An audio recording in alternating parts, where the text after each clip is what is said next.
ese chif llamado miedo en el huerto del Edén. Cuando Adán y Eva pecaron, dice la Biblia que Dios se paseaba en el huerto y Adán escuchó la voz de Dios que le decía: Adán, Adán, ¿dónde estás tú? Y la Biblia dice que ellos se habían escondido. Cuando decide Adán contestarle a Dios, le dice: Adán, nos escondimos porque tuve miedo. Ah, ¿qué pasó? Le dice Dios. No hiciste lo que yo te dije que no hicieras. Comiste del árbol que te dije, te pedí que no comieras de él. ¿Sabe qué dijo Adán? ¿Qué le contestó Adán a Dios? Él no contestó como hoy debemos de contestar nosotros. Sí, yo comí, contar todo. Contó una parte y equivocada. ¿Por qué? Porque lo que le contesta Adán a Dios es: la mujer que me diste, la sinvergüenza, me dio de comer, me engañó y yo comí. ¿En serio? A partir de ahí, por eso, si hay un soltero que me está viendo, soltera, nunca le pida a Dios que le dé un novio o una novia. No se lo va a dar. No le va a dar un esposo, una esposa. No se lo va a dar, porque es la tarea suya y mía de salir a buscar la pareja. Porque si nos sale mal o si le salimos mal a ella o a él, pues nadie tendrá que ponerle a Dios una tutela para decirle, reclamarle: oiga, esa mujer que me diste, el hombre que me diste, me engañó, me salió torcido el hombre. No va a haber ese reclamo. Nadie podrá decirle. Ningún hijo puede decirle a Dios: Dios, el papá que me diste, ese no funcionó. No. Eso lo escogió la mamá y el papá. Eso lo escogimos nosotros. ¿Me estoy haciendo entender? Adán no contó todo. Entabló un diálogo con Dios, pero no le contó la real verdad. ¿Cuál era la verdad? ¿Que la mujer lo engañó? ¿En serio? No, el responsable de la casa donde hay una mujer y un hombre en una relación es el varón, el responsable de las decisiones que le competen a él. Dios no le dijo: Eva, no vas a comer del árbol del bien y del mal. Fue Adán al que se le dijo. Y esa responsabilidad no se puede transferir a la esposa, al esposo. Hay responsabilidades que usted y yo no podemos transferirle a nadie, son únicas. Son nuestras, tenemos que ejercitarnos en ellas. Y Adán no contó todo a Dios. No le contó. Entonces va donde Eva. Eva, ¿qué pasó? Y Eva le dice: la serpiente me engañó. No contó todo. Los seres humanos desde allí somos personas que no contamos todo. Por eso hoy yo vengo a decirle: si va a contar, cuéntelo todo. No cuente un trocito, no cuente una partecita, cuéntelo todo, póngale el contexto real a la experiencia, a la situación. No diga fue que. Yo conozco gente: fue que él, fue que ella, fue que el presidente, fue que fulano. No, asuma responsabilidades delante de Dios, delante de su esposo, su esposa, de sus hijos, de la iglesia, de la sociedad. Hay que asumir responsabilidades. Pero para ello necesitamos ¿qué? Juntarnos para hacer un análisis. Vamos a analizar el asunto, le dice Dios. Vamos a revisar qué pasó. Pues qué pasó, que venimos con unos miedos. Israel en el desierto sufrió grandes miedos. Es más, la Biblia dice que Dios llevó a Israel por el desierto, no por el camino más cercano, porque el camino más cercano era de 14 días de camino, no 40 años. Solamente que habían tribus y habían pueblos enemigos, guerreros, los iban a asustar y a amedrentar y se iban a devolver a Egipto. Y Dios dijo: no vamos a hacer eso, vamos a mandarlos por esta otra ruta mejor. Yo voy con ellos, no van a ver a ninguna lanza, ningún ejército, al contrario, yo me voy a encargar de ellos.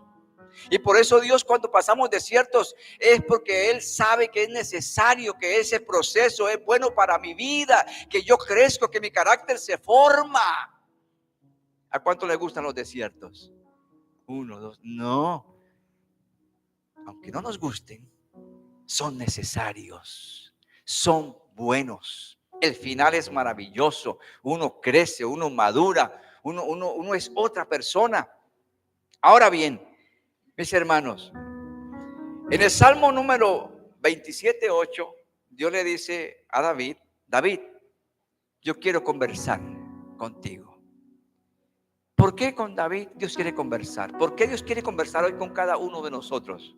Dios quiere conversar con cada uno de nosotros porque a Dios, óigame bien, a Dios le importa su condición interior. A Dios le importa cuando usted tiene miedos, cuando usted tiene una necesidad económica o material o un ser que se fue a la eternidad y esa soledad y esa tristeza. A Dios le importa. A Dios le importa cuando el matrimonio se le diluye, se rompe, cuando hay experiencias dolorosas. A Dios le importa. Dios no es indiferente a mi angustia. Dios sabe que mi esposa está en el hospital ahora. Dios sabe lo que hemos vivido esta semana. Dios lo sabe. Y Él no ha sido indiferente. Y en su momento Él está obrando. Y sacaremos de esto algo provechoso, algo glorioso que nos va a ayudar a formar más nuestro carácter. ¿Me estoy haciendo entender? Dios le dice a David, vamos a conversar, David. Y David tenía el corazón adiestrado para oír esa conversación. ¿Por qué usted dirá, le importa mi vida y lo que me pasa a Dios? ¿Por qué? ¿Qué tiene que ver eso? Porque en su corazón y en el mío muy probablemente hay sentimientos de dolor. Hay sentimientos de miedo. ¿Qué es el miedo? El miedo es una emoción que al ser razonada, entonces se convierte en un sentimiento. Vea, le voy a contar un testimonio de hace muchos años, recién llegado a Tampa. Yo nunca había manejado en medio de un huracán. Nunca. Yo vengo de Colombia, ¿verdad?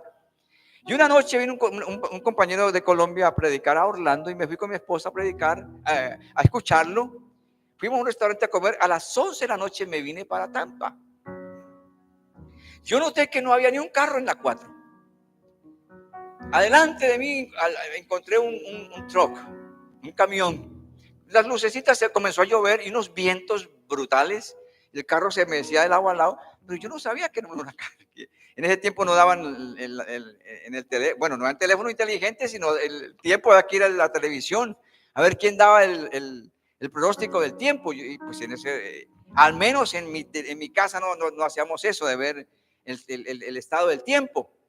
El asunto que varias veces me salí de la carretera. Yo seguía el camión y lo más que podía, pero el agua era tremenda, la tempestad era bárbara. A lo lejos, cuando iba llegando a Tampa, se veía como algo rojo al fondo, no sé qué era que yo veía, la angustia que yo traía, el miedo que yo traía. Llegamos. Me fui a trabajar otro día cuando las noticias, por CNN, por CBS, por los medios que en Lakeland hubo un poco de muertos y yo pasé a esa hora. Que esos mobile homes fueron levantados. Yo cuando pasé el huracán, yo sentí miedo, pero un chincito, como dicen los dominicanos. Pero mi miedo mayor fue cuando estaba en el trabajo, mirando esa noticia, porque fui al baño y pasé y me quedé mirando. Mi cuerpo entró en crisis. Y si eso de los muertos fuera mi esposa y yo, si hubiéramos sido nosotros, si así como levantó ese mobile home, hubiera podido levantar el carro también. Cuando yo comencé a razonar, ese miedo, esa emoción de miedo que sentí cuando pasaba, se convirtió en un sentimiento de miedo. Mi cuerpo comenzó a responder con una crisis. Dios mío, mira lo que nos salvamos. Y comenzamos a mirar las imágenes y claro, me estoy haciendo entender. El miedo se origina primero como una emoción. Se activa como una emoción, pero cuando usted razona eso que está viviendo, se convierte en sentimiento. Entonces la cosa ya trasciende, ya es un problema serio. Mucha gente no tiene emociones de miedo, tiene sentimientos de miedo, sienten miedo a todo, a la oscuridad, a la luz, a todo. Le va a tomar una foto y dicen, no me tomé la foto porque es que tengo miedo que me vea feo, que me vea fea. Mire, miedo. ¿Cuántos han sentido miedo aquí? Todos, ¿verdad? ¿Hernán ha sentido miedo alguna vez? Todos hemos sentido miedo. Ahora bien, mi gente querida, esa situación Dios quiere que la analicemos hoy en su presencia. No se vale, no es justo, no tiene sentido que ustedes y yo vamos de camino al cielo con miedo. Vamos de camino al cielo a una eternidad con miedo. En el cielo no hay miedo. El miedo no existe para Dios. La Biblia dice que el que ama no teme, ¿no? El temor no existe cuando amamos. Cuando hacemos un análisis de estos sentimientos y emociones del miedo, concluimos que si Dios me ama y yo le amo, no tengo por qué vivir con miedos. 91.5% de los miedos que sentimos no existen.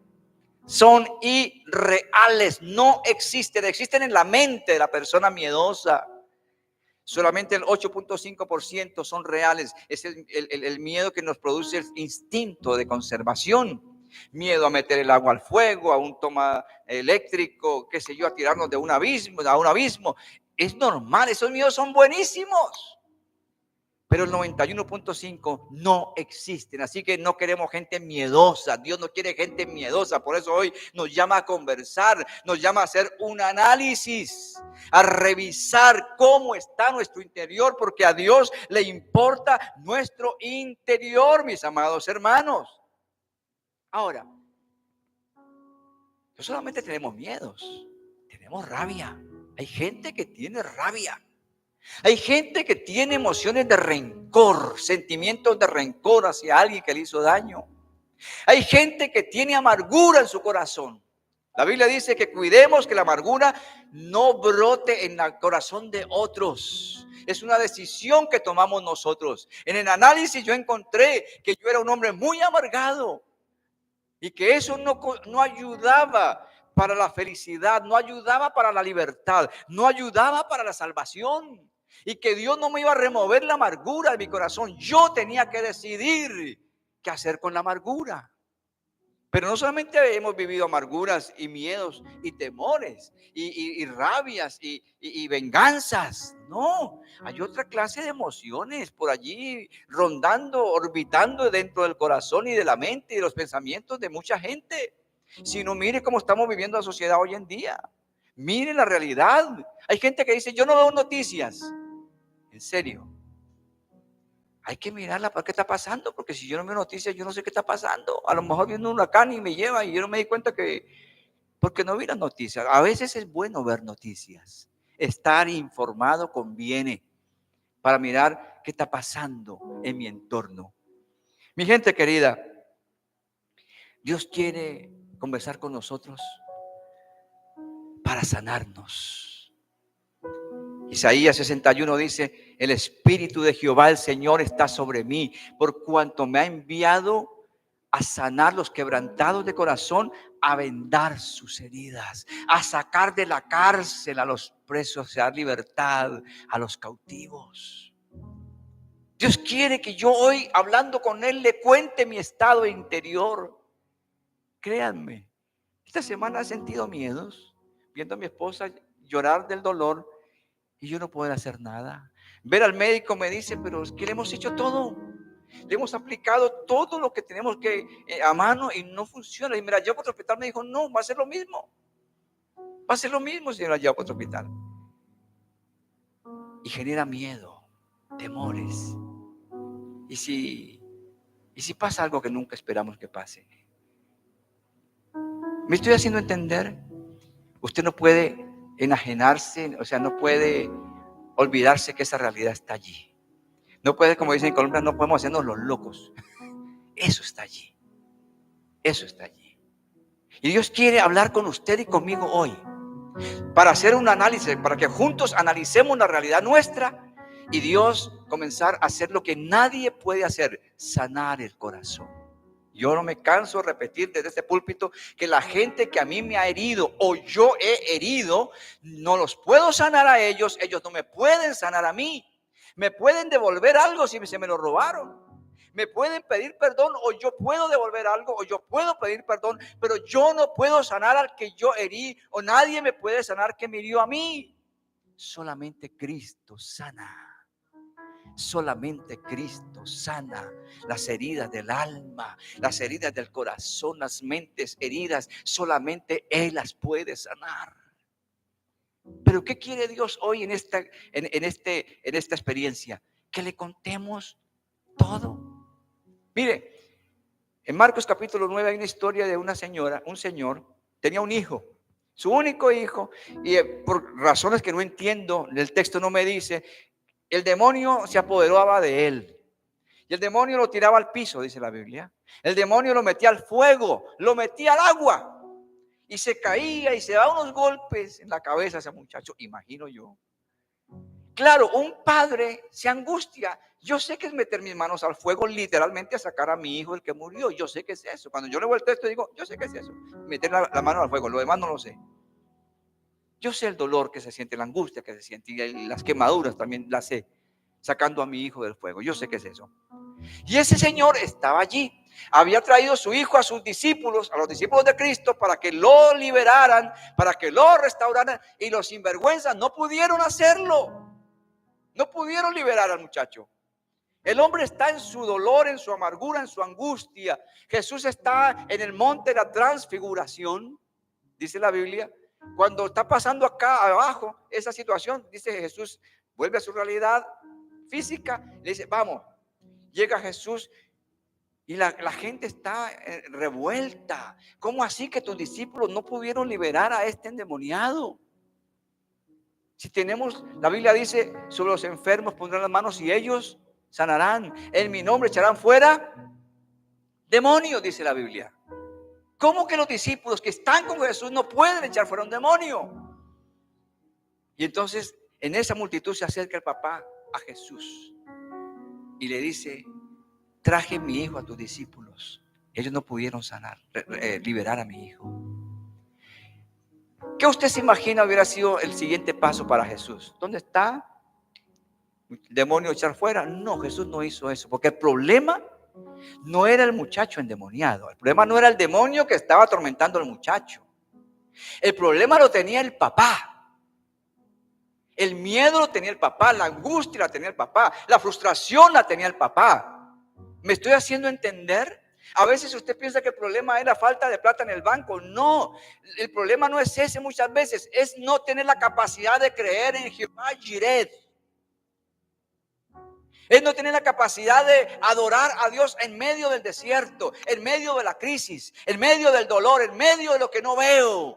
Ese es el verdadero problema, no lo que yo no veo, no lo que me falta, no, es lo que me está arrestando a mí, lo que me está gobernando a mí, lo que no me deja ser lo que Dios quiere que yo sea.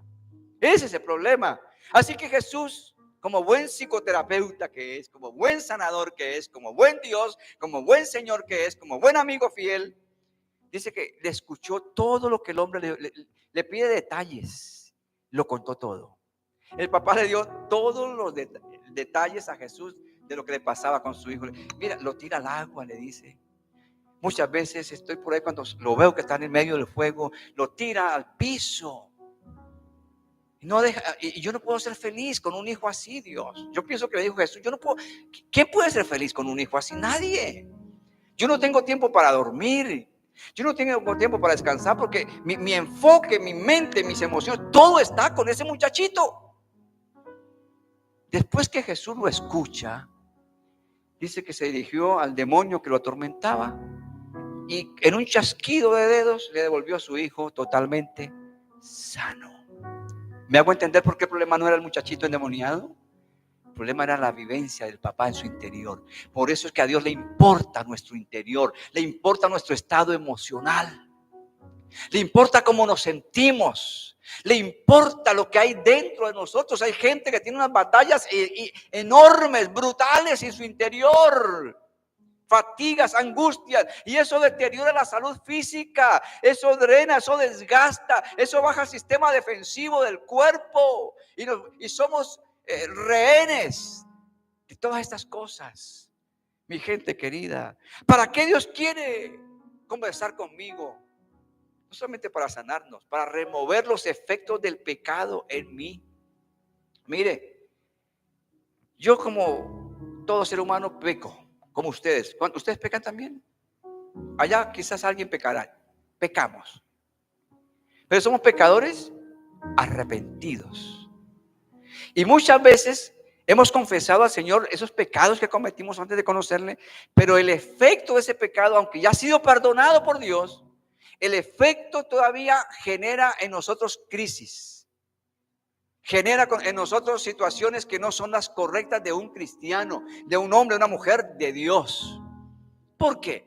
Porque todavía hay escorias, porque todavía hay situaciones de esa experiencia que controlan el comportamiento, controlan la forma de ver la vida, controlan el interior de la persona. Y Cristo quiere que hablemos con Él para Él remover. Hay una terapia que se llama EMDR. La usan los psicólogos, los psiquiatras, los consejeros de familia, los terapeutas, porque entendieron que esa terapia es la única que puede remover el efecto del trauma en las personas.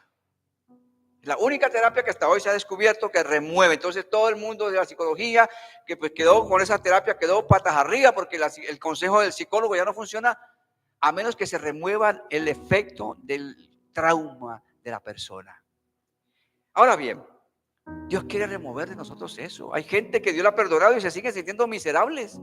Venga, yo hice barbaridades en mi vida inconversa, pero yo no puedo vivir con sentimientos de que yo hice esto y lo otro, de culpa, no, Cristo ya me perdonó. Su sangre la derramó en la cruz por mí.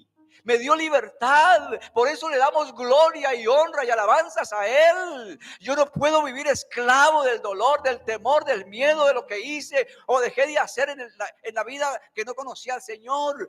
Tratemos de disfrutar a Cristo ahora. Un día yo me sentí así, recién convertido, cuando leí Primera de Juan, que dice: hijitos, si alguno hubiera pecado, abogado tenemos para con el Padre a Jesucristo, su Hijo. Y la sangre de Jesucristo, su Hijo, nos limpia de todo pecado. Dios quiere que hablemos con Él para consolarnos. Abran por favor en sus Biblias Isaías 51, versículo número 3. Isaías 51, el verso número 3. Dice algo que hace muchos años yo lo he leído, pero esta semana Dios me lo trajo al corazón de nuevo.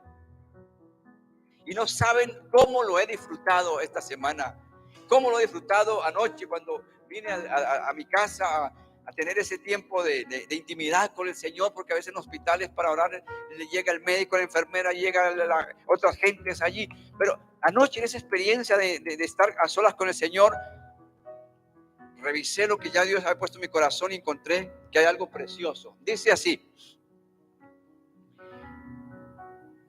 Isaías 51, verso número 3. Voy a leerlo aquí. Dice así, mis hermanos queridos. Mire, 51:3. Ciertamente consolará Jehová a Sión, consolará todas sus soledades y cambiará su desierto en paraíso y su soledad en huerto de Jehová. Se hallará en ella alegría y gozo, alabanza y voces de canto, voces de canto.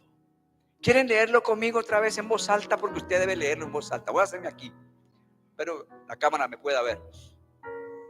Ciertamente consolará Jehová a Sión, consolará todas sus soledades y cambiará su desierto en paraíso y su soledad en huerto de Jehová. Se hallará en ella alegría, gozo, alabanza y voces de canto. Vamos a traer ese texto a nuestra realidad. Ciertamente consolará Jehová a Gustavo,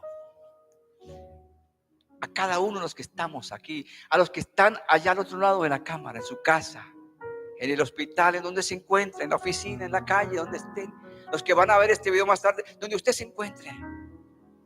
Ciertamente, entonces, ¿qué hice yo?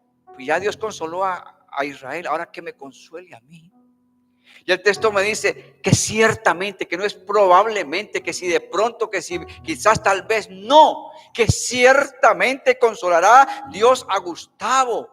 ¿Y qué dice el texto? Consolará, dice, todas mis soledades. Esta semana yo me sentí solo. Ahora, es un sentimiento, acuérdese. Me sentí solo. Pero rápidamente puse a accionar mi fe y me di cuenta que aunque yo puedo sentirme solo, nunca voy a estar solo. Que ustedes estuvieron con nosotros, que sus llamadas, que sus textos, que sus palabras nos fortalecieron. Les estoy contando, me sentí solo, pero realmente no estaba solo. Dios está con nosotros, ustedes están con nosotros, la gente que nos ama y nos conoce, están con nosotros. Yo puse en WhatsApp, eso que llaman status, mi estado. Me dio por poner allí que los desiertos no le ponen a uno un letrerito. Mira, va a entrar en área de desierto y tiene tantos kilómetros, o se demora tantas semanas, meses o años, y usted entra porque es que usted la embarró, usted come. No, no hay letreros para los desiertos. Usted se mete en un desierto y no sabe ni quién, ni cómo, ni cuándo, y por qué tampoco. Y entre esos desiertos uno encuentra lo que se llama soledad. Yo me he sentido solo. Pero Dios me dijo, Gustavo, yo voy a cambiar tu soledad. Ciertamente yo voy a cambiar tu soledad. Ciertamente voy a transformarla en un ¿qué? Paraíso. Yo quiero eso. Yo quiero un estado paradisíaco. Esta mañana cuando mi esposa me hablé con ella, me dice, papi, ya el problema ya no es el nervio ciático, no, el otro problema ya prácticamente se está solucionando. Ay, yo di gloria a Dios, porque pasamos de la soledad a algo más paradisíaco, tener la tranquilidad que el Señor sigue obrando, aunque no lo veamos obrar. ¿Qué más Dios va a cambiar en Gustavo? Ahora, tómelo usted para usted. Tómelo usted para usted, señora, señor que me escucha. Dice, convertirá mi soledad en desierto. Dice, mi soledad en huerto de Dios. Miren la conversión que hace. Por eso es que yo estas semanas estoy en el tema de conversando con Dios. Porque entiendo para qué Dios quiere conversar conmigo. Es que Dios conoce mi condición, conoce mi vida, conoce mi existencia, mi antes. En el momento que mi madre y mi padre me engendra, mi padre y me concibe, mi madre conoce los 9 meses de embarazo, si es que hubo 9 meses, no sé si soy de 7, de 8, de 9 o 10, yo no sé. Pero Dios ha visto todos estos años de mi vida, ha cuidado de mí, cuidará también de usted. ¿Qué más dice el texto? Dice, en huerto de Jehová se hallará en Gustavo ¿qué? Alegría. Créame, yo no vine hoy triste aquí. Yo no tengo cara tampoco de tótem, indígena, americano, no. ¿Saben qué es eso? Miren, ¿saben qué es eso? Tótem. Es una figura de madera negra, grande, seria, negra. Y es un tótem, representa al indio americano. Nunca se ríe con nadie. Nunca le hace una miradita, un guiño de ojo. Nunca, porque es una cosa ahí. Y hay gente que les gusta poner cara de tótem, de indio americano. No, yo vine feliz, me levanté temprano y Señor, a la casa del Señor iremos. Yo me alegré con los que me decían, a la casa del Señor iremos. ¿Qué más? ¿En qué convierte Dios mi soledad, mi desierto? ¿Los convierte en qué? En gozo. ¿En qué más? En alabanzas. ¿Y qué más? En voces de canto. No de queja, no de gritería, de murmuración, no, de canto. En medio de la realidad, el creyente puede cantar a Dios. ¿Por qué, mis hermanos? Porque cuando un corazón, y ya voy a terminar con esto, cuando un corazón, óigame bien, es adiestrado por Dios, es sanado por Dios, tiene la capacidad, óigame bien lo que le voy a decir, tiene la capacidad de amar. Ama a Dios, se ama a sí mismo y tiene la capacidad de amar aún a sus enemigos. Amamos. La gente sanada por el Señor, adiestrada por el corazón por Dios, pide perdón, pero perdona. Cuando comete una falta, cuando se equivoca, cuando comete algo inapropiado o hace algo que hiera a los demás, pide perdón. No espera, no dice, si le ofendí, perdóneme. No, eso es irresponsable. ¿Cómo que si le ofendí, perdóneme? Cuando uno viene a revisar con Dios el asunto, uno se da cuenta que uno ofende. Y uno no puede decirle a la gente, mire, si yo le ofendí, Señor, no, si ofendió, pida perdón, si no, no diga nada. Es que si yo lo ofendí, si lo hice sentir mal, no. Así no es. Por eso que carga mucha gente sentimientos de no perdón o falta de perdón, o no pueden pedir perdón o perdonar porque no saben gestionar estas emociones, estos sentimientos. El perdón se pide, uno se humilla delante de la persona. Reconoce que uno tomó la decisión, que uno hizo el daño, que uno ofendió, que uno habló, que uno hizo lo que hizo, y uno se humilla no delante de la persona, se humilla delante de Dios. Porque la Biblia no me dice a mí que yo me humille a los demás en ese contexto, lo dice en otro contexto. Dice, humillaos pues bajo la poderosa mano de Dios para que los exalte. Si se humillare mi pueblo sobre el cual mi nombre es invocado, y oraren y buscaren mi rostro y se convirtieren de sus malos caminos, yo oiré de los cielos, perdonaré su pecado y sanaré su tierra. Desde ahora mis ojos y mis oídos estarán atentos a la oración en este lugar. Segunda de Crónicas dice allí. Así que mi gente querida, el corazón adiestrado y sanado por Dios, el corazón que conversa con Dios, entonces ¿qué hace?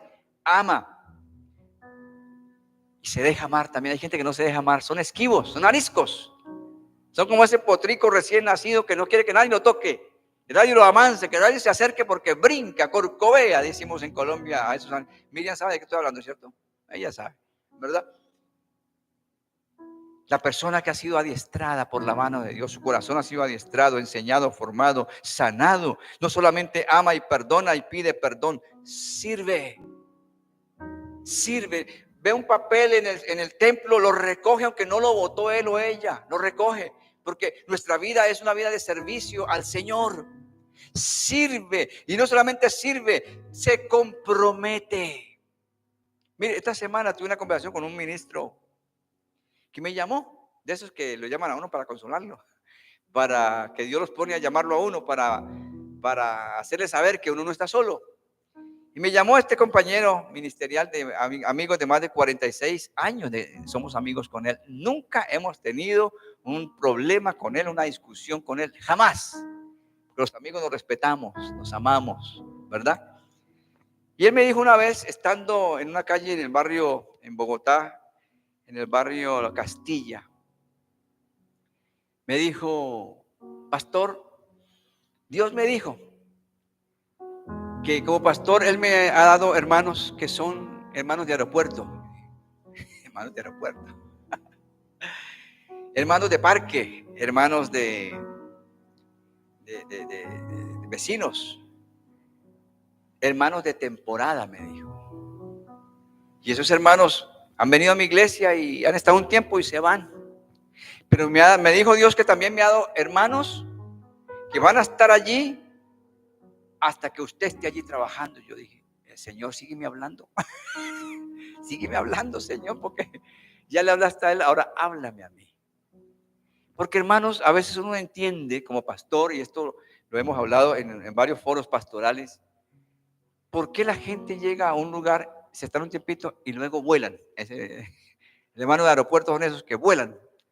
Y le pregunta, ¿qué pasó? No, todo bien. Es que ya me llamaron a abordar y se montan en el avión que no saben para dónde los va a llevar. Entonces, yo dije, oye, pero si a mí me ha pasado eso en todos estos años de ministerio, hemos visto gente de temporada, son gente de verano, de invierno, de primavera. ¿Y cuál es el otro?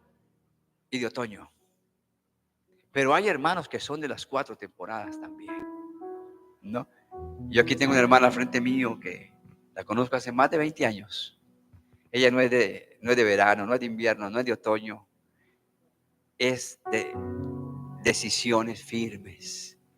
Y yo he aprendido mucho de ella, mucho de ella. Porque yo, hermanos, como ser humanos, ¿verdad? Le impacta la realidad del entorno. Pero Dios me ha dicho que mientras Él esté con nosotros, las cosas van a funcionar. Así que cuando el hermano me contó eso, yo dije, ay, mira qué bueno eso. Vamos a obedecerle entonces a Dios. El día que me llamó me dice, pastor, no puedo ir allá a Estados Unidos porque tengo mucho trabajo en la iglesia, está pasando una iglesia que le está creciendo mucho. Me dice, no tengo tiempo para nada, ni para mí mismo. Eso quería, eso le digo al Señor. Dios quiere sanar gente, restaurar gente, adiestrar gente en su corazón para que hagamos compromiso de obediencia con Él. Mi obediencia, mis hermanos, no es con ustedes, no es con mi esposa ni mis hijos, es con Dios. Mi fe me dice que se muestra en obediencia, en compromiso. Hay gente que se compromete a cosas, pero le falta lo que llama compromiso. Dan palabras de esto, lo otro, pero no hay el compromiso.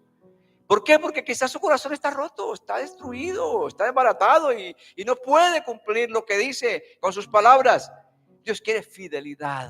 Hoy cantábamos esta mañana, tu fidelidad siempre me persigue, ¿verdad? Y qué bueno es cuando uno se acuesta en las noches en paz, como decía el salmista. En paz me acostaré, así mismo dormiré, porque solo tú me haces dormir confiado. Qué bueno levantarse en la mañana y decirle a Dios, yo me acosté y dormí y desperté porque tú me sustentabas. El corazón que Dios sana no solamente es fiel y obediente, y no solamente cumple, siente compasión por el que no conoce a Cristo. No se queda callado, le comparte el amor, la gracia, el favor, la misericordia de Dios. Y lo lleva a conocer a Jesús. Alguien nos trajo a nosotros a los pies de Cristo. Alguien sintió compasión de nosotros que no conocemos a Jesús y nos trajo a Jesús. Y disfrutamos a Jesús porque alguien sintió compasión. Hoy Dios nos pide que si nos sana, que si nos restaura, que si nos adiestra, es para que sintamos compasión por otros y nos traigamos a los pies de Jesús. Pero ¿qué más? Dios busca corazones en cuya presencia Dios pueda formar su carácter en mí. Miren, hermanos, estos procesos que estamos viviendo forman carácter, no es otra cosa. Dios dice, para donde te voy a llevar, no estás preparado, así que un procesito más. No entiendes, no importa, no tienes que entenderlo. Déjame, yo voy contigo. Por eso David decía, aunque ande en el desierto del valle de la sombra de la muerte, dice, tú estarás conmigo, tu vara y tu callado me infunden aliento. Presentas una mesa delante de mí en presencia de mis angustiadores. Unges mi cabeza con aceite, mi copa rebosa y desde ahora estaré disfrutando esa presencia del Señor, dice él.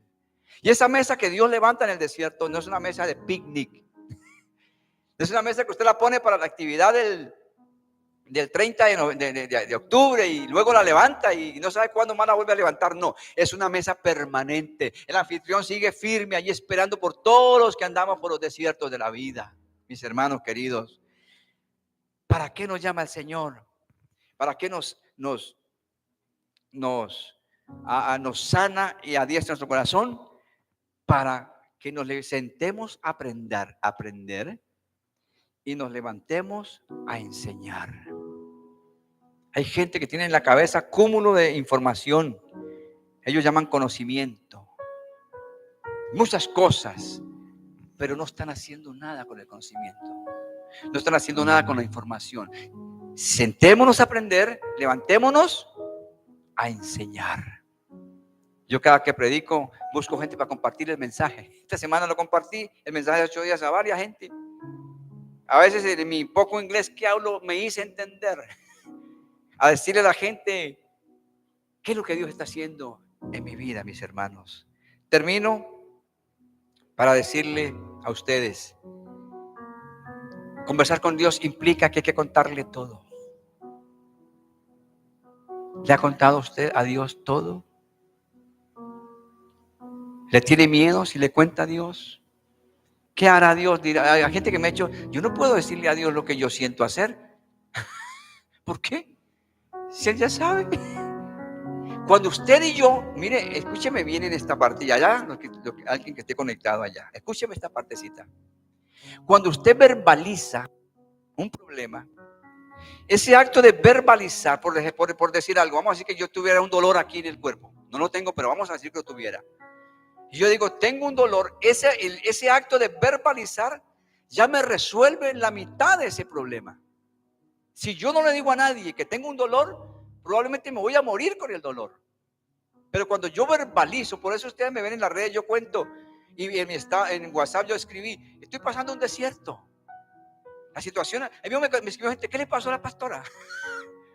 ¿Qué le pasó a ella? Porque teníamos idea, pero ahora lo vemos como más claro. Entonces ya me sentí que ustedes oraron por mí, oran por mí, que no estoy solo, que ya mi carga me la ayudan a llevar otros. Me estoy haciendo entender. Y ya Dios sabe mi problema. Solamente Él quiere oírme.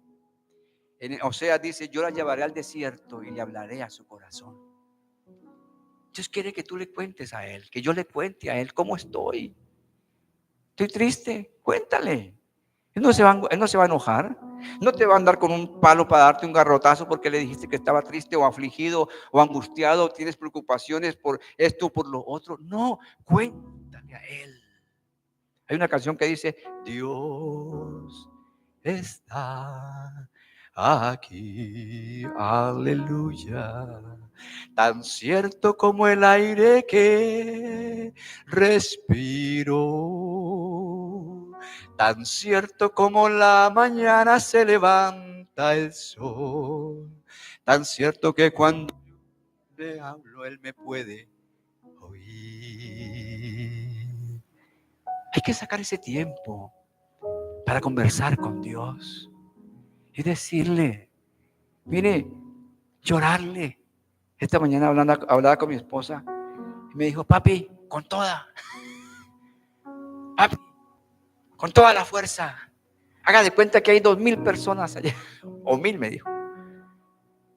Y ese ánimo que me dio, me yompió, decimos en Spanglish, me yompió. Ese ánimo, nos pusimos a chillar los dos ahí, de gratitud con Dios. Saber que tengo una esposa que me fortalece, que me anima, que está ahí conmigo. Ella sabe que yo estoy con ella también allí. Pero Dios sabe que Él está con nosotros también. Cuéntele su estado. No tenga temor. Él no se va a enojar, pero cuéntele todo. Cuéntele también las cosas que hacemos que no son correctas, que a veces nos da pena decirle a Dios que dijimos algo, que mentimos, que engañamos, que ofendimos, que lo que haya sido. Cuéntale a Él. ¿Por qué? Porque Isaías 43:19, por favor, búsquenme ahí, Isaías 43:19. Mire, la palabra esta semana ha sido poderosa para mí, poderosísima ha sido. Isaías 43:19. Voy a ir leyéndolo aquí. Yo sé que la ingeniera lo va a proyectar allá. Dice, he aquí, me dice el Señor a mí, me lo dice y se lo dice a ustedes hoy. He aquí que yo hago cosa nueva. ¿Sí? Dice así. Voy a leer en la versión internacional. He aquí yo hago cosa nueva, pronto saldrá a la luz.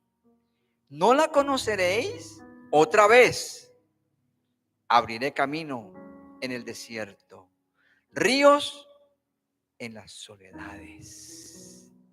Dios está haciendo cosas nuevas. Yo no la estoy viendo ahora, pero la gente que habla con Dios, la gente que es sanada por Dios, la gente que es moldeada por Dios, adiestrada por Dios, tiene la capacidad de ver más allá de la nariz, más allá de lo que tiene al frente, ve mucho más a profundidad. Yo no estoy viendo a profundidad totalmente, pero estoy percibiendo por la palabra que ahora mismo Dios está haciendo cosas nuevas en auditorio, vida en familia, en la vida de los que estén allá, de los que estamos aquí, del vecindario. Dios está haciendo cosas nuevas. Cosa nueva está haciendo Dios y yo debo de conocerla. Pero para ello me toca tener ese tiempo de intimidad con Él. Cuando Dios decidió eliminar a Sodoma y a Gomorra, dijo, yo voy a hacer esto, pero no puedo quedarme callado. Tengo un amigo y tengo que contarle a mi amigo. ¿Se acuerdan ese texto? Abraham. Dios dice a Abraham, he decidido eliminar a Sodoma y a Gomorra. La base de la sociedad está pútrida, no sirve para nada. Y Abraham le dice, venga, hablemos. Conversemos usted y yo. Si hubiera 50 personas en Sodoma, ¿usted mataría a esa gente? 50 personas justas, ¿usted los mataría porque esa otra parrandada de sinvergüenzas han pecado? Dios le dice no. Abraham dice, de pronto no hay 50. ¿Y si hay 45? Si hay 45 justos, Dios, tú los vas a eliminar. Si hay 45 justos, yo no lo voy a hacer. Mira ese diálogo de Abraham con Dios. Abraham dice, probablemente no hay 45, si hay 40. Y va bajando el número, porque entiende que no toda la gente era perversa, que había gente allí que podía salir, porque habían guardado, a pesar de la realidad y circunstancias, el temor de Dios. Y no convence a Dios, hizo que Dios cambiara la sentencia en ese diálogo. Le contó, y Dios dice, yo no puedo ocultarle a mi amigo Abraham. Si Dios es nuestro amigo, si hacemos lo que Él manda, contémosle a Él. ¿Por qué ocultar cosas? Si alguien siente envidia por otro, dígale a Dios, mira, tengo un problema serio. ¿Cuál? Que siento envidia y me da pena pasar al púlpito a decir, señoras y señores, yo tengo envidia de fulano, fulana de tal. Porque nunca hemos escuchado testimonios de esos. Nunca hemos escuchado testimonios en un altar diciendo, hermano, yo tengo amargura con fulano de tal, hermano, yo envidio ese carro que tiene el otro, la casa, el estatus social. No, eso no se cuenta aquí, se guarda en el corazón, mucha gente lo guarda. Pero no se le cuenta a Dios. Por eso que vivimos como vivimos. Estamos aquí por las decisiones que hemos tomado. Por eso estamos aquí. Así que Dios quiere hablar con nosotros. Vamos a contarle todo. Pónganse de pie, por favor. Iba a predicar 20 minutos. Creo que me excedí a los 25. Pero vamos a hablar con Dios. Él está aquí con nosotros. Yo no sé si esa canción que canté, ingeniera de sonido y de imágenes y arquitecta de todo esto, muchachos, ustedes me ayudan, si estará en alguna grabación. Dios está aquí. Dios está aquí. Mariana, Dios está aquí. Él está aquí. Él está aquí, mis hermanos, mis hermanas. Él está aquí. Él está allá también. Es cuestión de tener la capacidad de oír el llamado de Él, a conversar con Él, de escuchar el llamado del Señor, a revisar juntos con Él. Fíjese, no nos deja revisar. No dice, mire a ver usted qué va a hacer con su problema. No, dice, venga, vamos a revisar lo que le pasó. Vamos a revisarlo usted y yo. Y siempre nos va a sanar y nos va a restaurar. Padre, yo te doy gracias en esta mañana. Tú has sido bueno y maravilloso. Yo oro, Señor amado, por los que están allá al otro lado de la cámara, que tú los bendigas. Que si sienten miedos, temores, angustias, ansiedad, que tengan la habilidad, Señor, de acercarse delante de ti en una actitud humilde, Señor, y contarte a ti todo. Que no cuenten una parte, que cuenten todo. Y que tú con ellos puedan revisar lo que está pasando en ellos. Hazlo hoy aquí con nosotros, Dios. Queremos contigo revisar lo que nos está pasando. Queremos oír tu voz, tu tierna, tu dulce voz, el silbo apacible tuyo. Mi alma quiere oírte, Dios. Mi corazón te anhela con todas sus fuerzas. Necesito un encuentro contigo urgente. Me urge esa conversación contigo, Dios. Ayúdame para que cada amanecer yo pueda, Señor, despertar contigo, acostarme en la presencia tuya. Señor, bendice cada persona que puede estar allí en línea orando con nosotros en el nombre de Jesús. Mis hermanos, estamos